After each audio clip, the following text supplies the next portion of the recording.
Dear students, আজকে আমাদের আলাপ হচ্ছে নার্ভাস সিস্টেম নিয়ে। গতদিন আমি তোমাদের নার্ভাস সিস্টেমের নিউরন সম্পর্কে বলেছিলাম।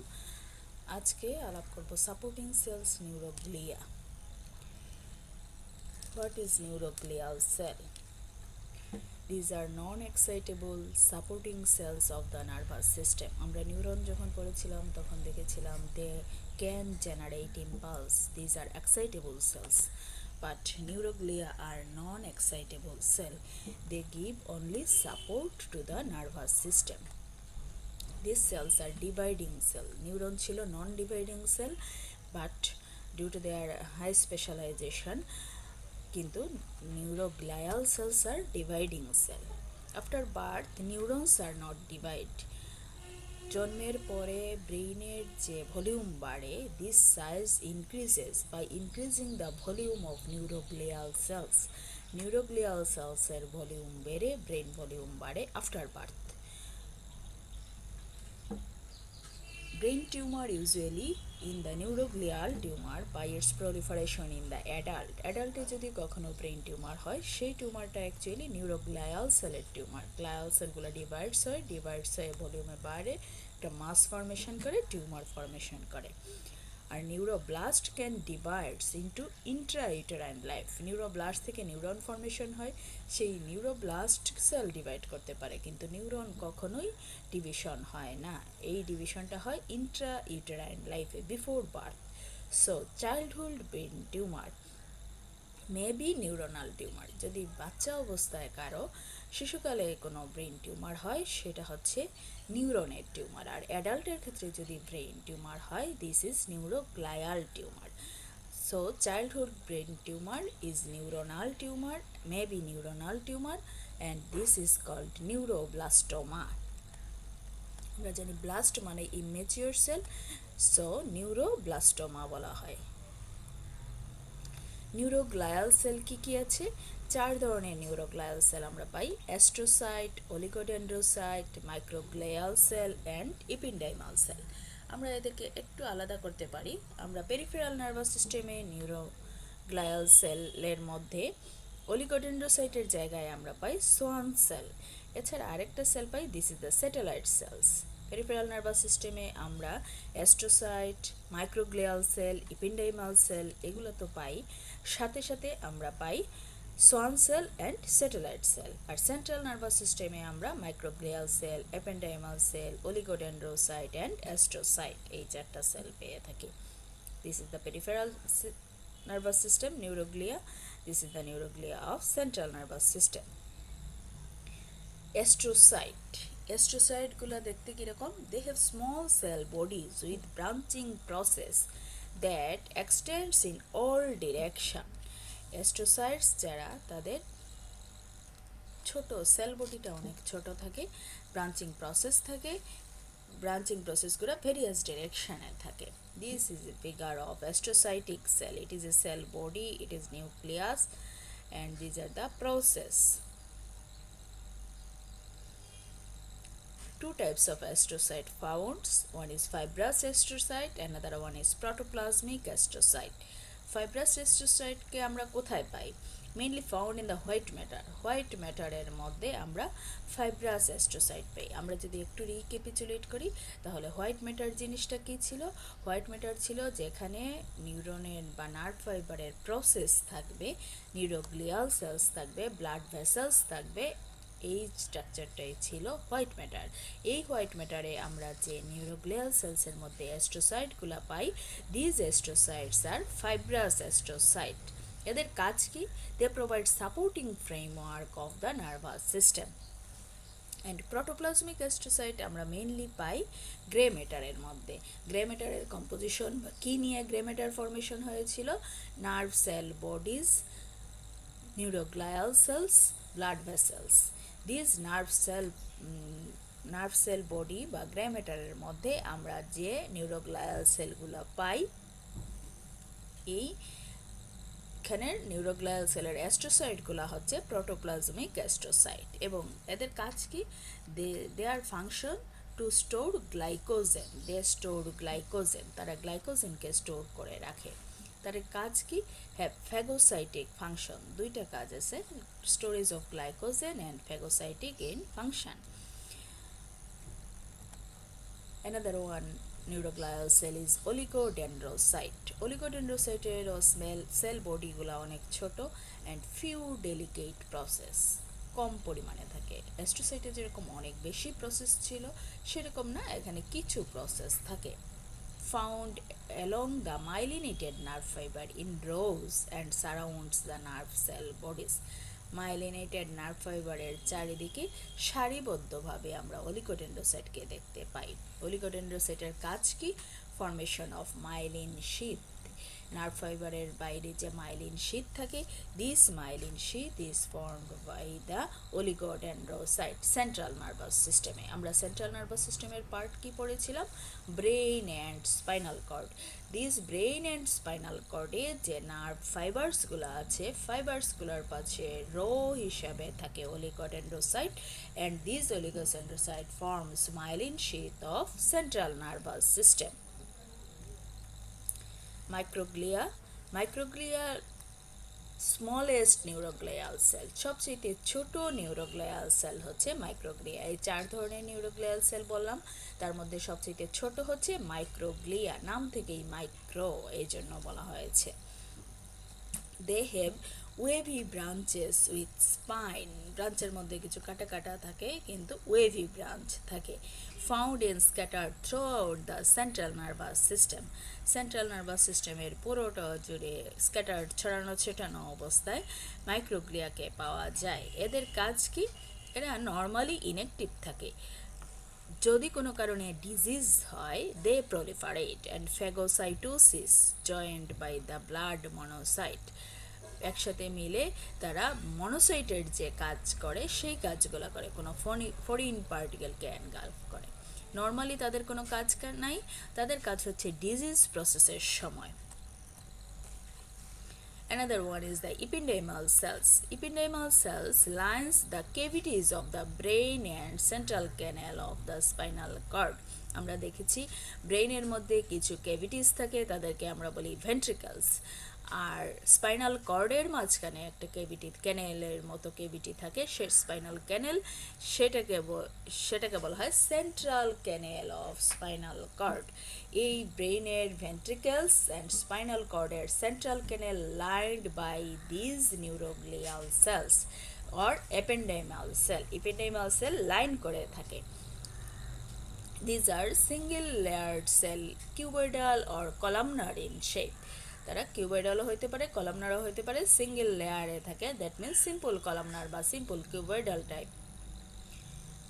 হ্যাভিং মাইক্রোভিলাই অ্যান্ড সিলিয়া, তাদের মধ্যে মাইক্রোভিলাই থাকে, সিলিয়া থাকে। The cells are 3 type. এই ইপেন্ডাইমাল সেলকে আমরা 3টা ভাগে ভাগ করতে পারি: ependymocyte, tanycyte and choroidal epithelial cell. Ependymocyte lines the ventricle and central canal, and they circulate cerebrospinal fluid and absorb cerebrospinal fluid. Ependymocyte যেগুলো ভেন্ট্রিকেল সেন্ট্রাল ক্যানেলকে লাইন করে থাকে, তাদের কাজ কি? সেরিব্রোস্পাইনাল ফ্লুইড বা সিএসএফ সার্কুলেট করা অ্যান্ড অ্যাবজর্ব করা। টেনিসাইট আমরা কোথায় পাই? আমরা ডিটেলস পড়ব যখন সেরিব্রাম পড়ব, আমরা থার্ড ভেন্ট্রিকেল পাবো মিড ব্রেইনে। এই থার্ড ভেন্ট্রিকেলের ফ্লোরকে লাইন করে থাকে যে ইপেন্ডাইমাল সেল, তাদেরকে বলি আমরা টেনিসাইট। তাদের ফাংশন কি? Transport substance from cerebrospinal fluid to hypophyseal portal system. Cerebrospinal fluid থেকে সাবস্টেন্স ট্রান্সপোর্ট করে দিয়ে যায় পোর্টাল সিস্টেমে, হাইপোফ্যাসিয়াল পোর্টাল সিস্টেমে। Another one ependymal cell is choroidal epithelial cells. This covers the choroid plexus. ভেন্ট্রিকলসের মধ্যে কিছু choroid plexus থাকে, this choroid plexus K line করে থাকে these ependymal cells. তাদের ফাংশন কি? Produce and secrets cerebrospinal fluid. Cerebrospinal fluid formation করা হচ্ছে এই choroidal epithelial সেলসের কাজ। তাহলে ইপেন্ডাইমাল সেল আমরা পেলাম 3 ধরনের: ependymocyte, tanycyte and choroidal epithelial cell. Ependymocyte lines করলো ventricle and central canal of spinal কর্ডকে, টেনিসাইট আমরা পাই ফ্লোর অফ দ্য থার্ড ভেন্ট্রিকেলে, করয়েডাল এপিথেলিয়াল সেলস আমরা পাই করোয়েড ট্রেক্সাস অফ দ্য ভেন্ট্রিকেলে। ইপিনডাইমোসাইটের কাজ কি? তারা সেরিব্রোস্পাইনাল ফ্লুইডকে সার্কুলেট করে অ্যান্ড অ্যাবজর্ব করে। টেনিসাইটের কাজ কি? তারা কিছু সাবস্টেন্স ট্রান্সপোর্ট করে between cerebrospinal fluid and hypophyseal portal সিস্টেমের মধ্যে।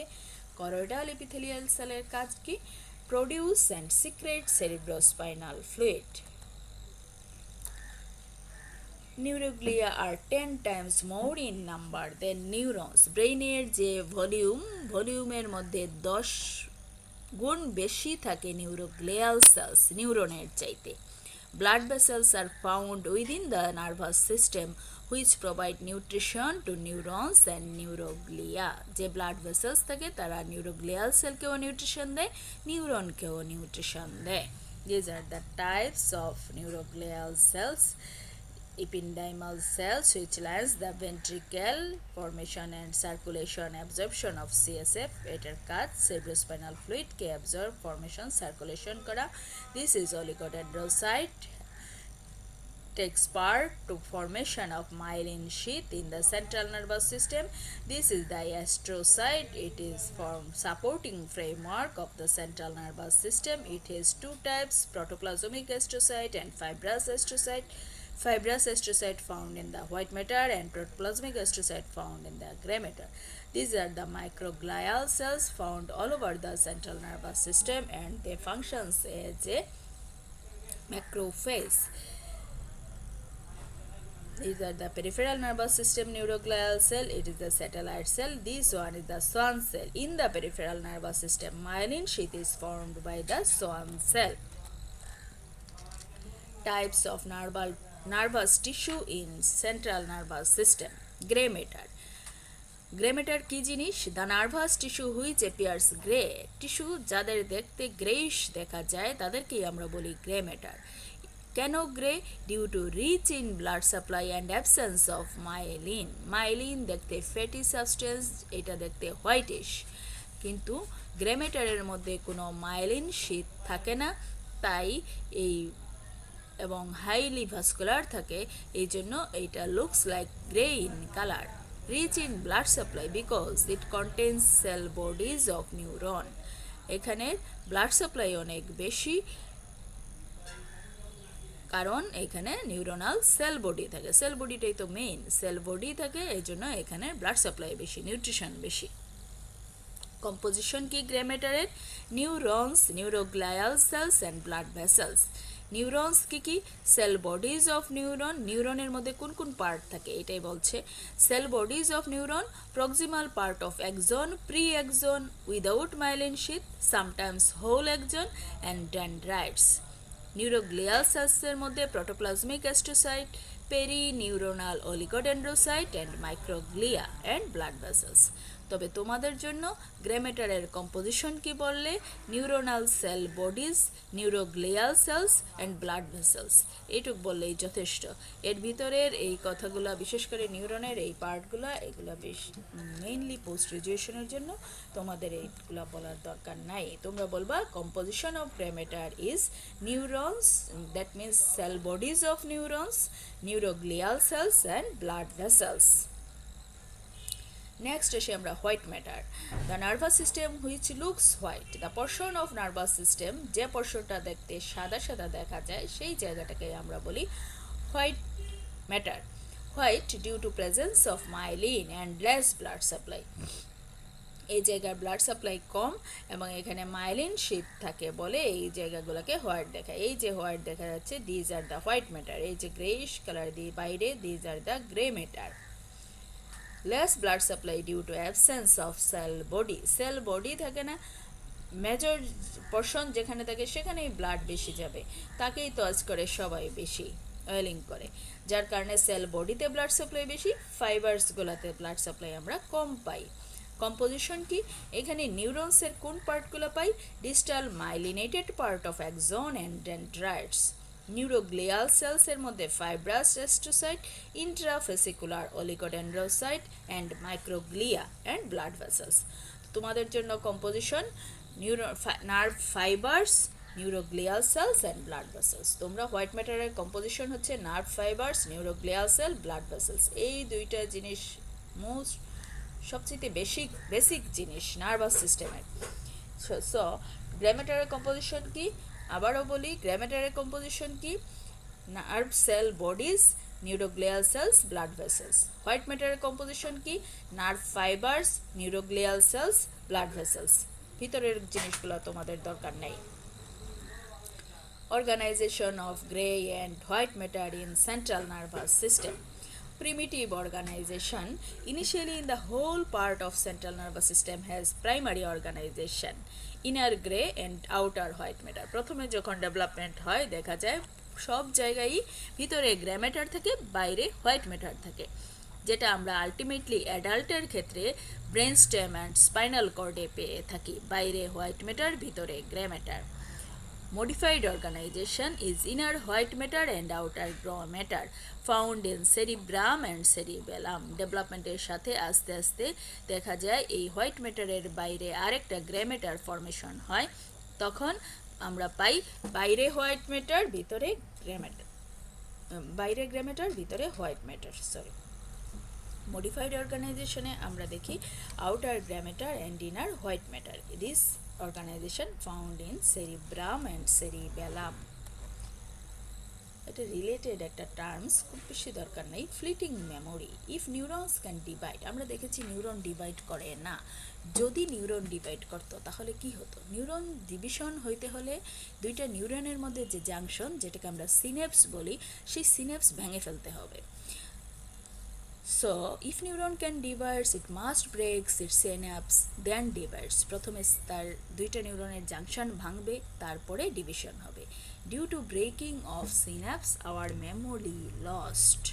এই যে সিনাপসটা ব্রেক হবে তখন কি হবে? আমাদের যে স্মৃতি আছে সেটা চলে যাবে। It can creates a great problem for our daily life. যেমন আমি যাকে চিনি তাকে চিনব না, যে জিনিসটা আমি চিনি, একটা কলম চিনি, কিন্তু যদি নিউরন ডিভিশন করে আমি একটু পরেই দেখা যাবে কলম চিনতে পারছি না, আমি আমার রিলেটিভসদের চিনতে পারছি না, আমি আমার বাসা বাড়ি চিনতে পারছি না, আমার জব প্লেস চিনতে পারছি না। So it can creates a great problem of our daily life. Exception, only one neuron can divide after birth, it is the olfactory neuron. একমাত্র একটা নিউরন আছে যেটা আফটার বার্থ ডিভাইড করতে পারে, সেটাকে হচ্ছে olfactory নিউরন। এই আমাদের ইন্ট্রোডাকশন অফ নার্ভাস সিস্টেম এটুকুই। তবে প্রতিটা জিনিস খুবই ইম্পর্ট্যান্ট, খুব ভালো করে এই লেকচারটা পড়বা। একই সাথে আস্তে আস্তে আমি হিস্টোলজির নার্ভাস টিস্যু থেকে শুরু করে আমি আস্তে আস্তে তোমাদের নিউরো অ্যানাটমি বা ব্রেইন অ্যানাইবল কার্ডের যে পড়াগুলো একসাথে আমি পড়ায় নিব। Thanks to all.